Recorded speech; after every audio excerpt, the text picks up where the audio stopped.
Imamat bab 7. Inilah peraturan bagi korban penebus kesalahan, korban yang teramat suci. Hendaklah persembahan korban penebus kesalahan juga disembelih di tempat korban bakaran sembelihan, dan darahnya hendaklah dipercikkan ke semua tepi mazbah. Hendaklah dipersembahkan segala lemaknya, yaitu ekornya yang gemuk, lemak yang menutupi isi perut, kedua-dua buah pinggang dengan lemak yang melekat padanya di bahagian pinggang, serta umbai hati yang harus dipisahkan daripada buah pinggang itu. Hendaklah imam membakar kesemua itu di atas mazbah sebagai korban bakaran bagi Tuhan. Itulah korban penebus kesalahan. Semua lelaki daripada kalangan kaum keluarga para imam berhak memakannya, tetapi mereka harus memakannya di tempat yang suci. Itulah korban teramat suci. Korban penebus kesalahan sama seperti korban penghapus dosa. Maka peraturan yang sama berlaku bagi kedua-duanya, yaitu bahawa imam yang mendapat korban itu, imam yang mengadakan pendamaian dengan korban itu. Imam yang mempersembahkan korban bakaran seseorang berhak mendapat kulit korban bakaran yang dipersembahkannya. Setiap persembahan bahan makanan yang dibakar di dalam ketuhar, dimasak di dalam belanga atau kuali besi leper, menjadi bahagian imam yang mempersembahkannya. Tetapi setiap persembahan bahan makanan yang dicampurkan minyak zaitun ataupun yang kering menjadi bahagian sama banyak untuk semua anak Harun. Inilah peraturan bagi korban kedamaian yang patut dipersembahkan seseorang kepada Tuhan. Jika seseorang mempersembahkan korban itu sebagai pernyataan kesyukuran, hendaklah bersamaan dengan korban kesyukuran itu, dia harus juga mempersembahkan kuih tidak beragi yang dicampurkan minyak zaitun, roti tidak beragi yang disapukan minyak zaitun, serta roti berbentuk cincin daripada tepung terbaik yang diadun dan dicampurkan minyak zaitun dan digoreng. Hendaklah dia mempersembahkan korban kedamaian atas kesyukurannya itu bersama-sama persembahan berupa roti yang beragi. Daripada setiap satu jenis persembahan itu, hendaklah dia mempersembahkan sebuku roti sebagai persembahan khusus kepada Tuhan. Persembahan itu menjadi bahagian imam yang memercikkan darah korban kedamaian. Hendaklah daging korban kesyukuran yang dijadikan korban kedamaiannya itu dimakan pada hari korban itu dipersembahkan, dan janganlah ada sisa yang tertinggal sampai pagi hari. Tetapi jika korban sembelihan yang dipersembahkannya itu berupa korban nazar atau korban sukarela, maka korban tersebut harus dimakan pada hari dia mempersembahkannya, dan apa yang tersisa masih boleh dimakan keesokan harinya. Namun demikian, apa-apa yang tersisa daripada daging korban sembelihan itu pada hari ketiga hendaklah dibakar habis.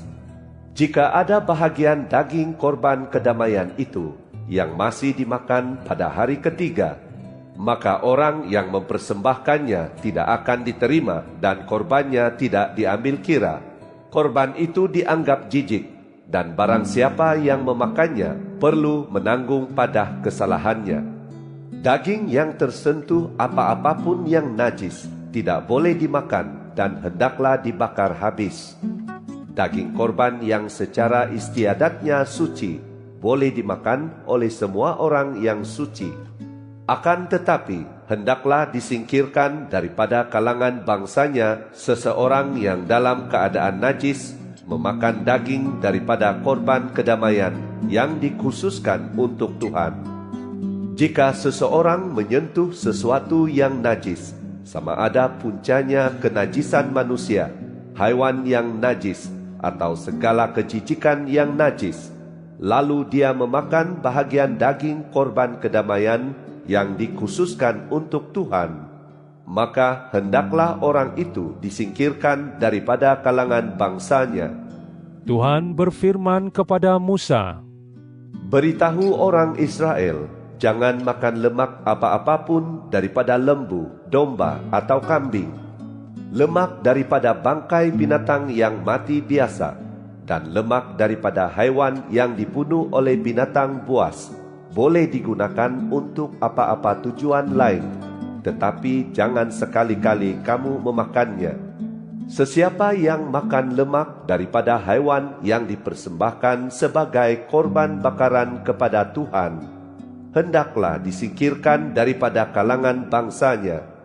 Jangan makan darah burung atau darah haiwan apa-apapun di mana-mana tempat tinggalmu.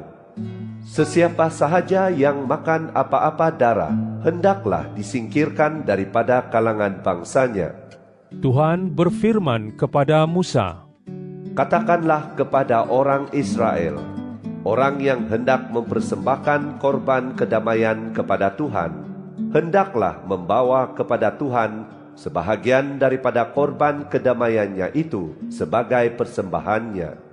Hendaklah dia membawa dengan tangannya sendiri korban bakaran untuk Tuhan.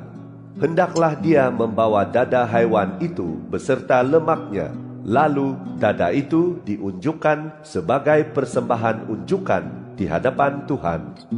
Hendaklah imam membakar lemak itu di atas mazbah, tetapi dadanya menjadi bahagian Harun serta anak cucunya.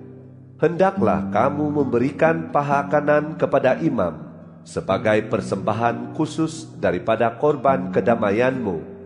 Sesiapapun antara anak cucu Harun yang mempersembahkan darah serta lemak korban kedamaian itu, dialah yang mendapat paha kanan itu sebagai bahagiannya. Dada persembahan unjukan dan paha persembahan khusus itu telah kuambil daripada orang Israel, daripada korban kedamaian mereka, dan telah kukurniakan kepada Imam Harun serta anak cucunya sebagai peruntukan tetap mereka daripada orang Israel untuk selama-lamanya.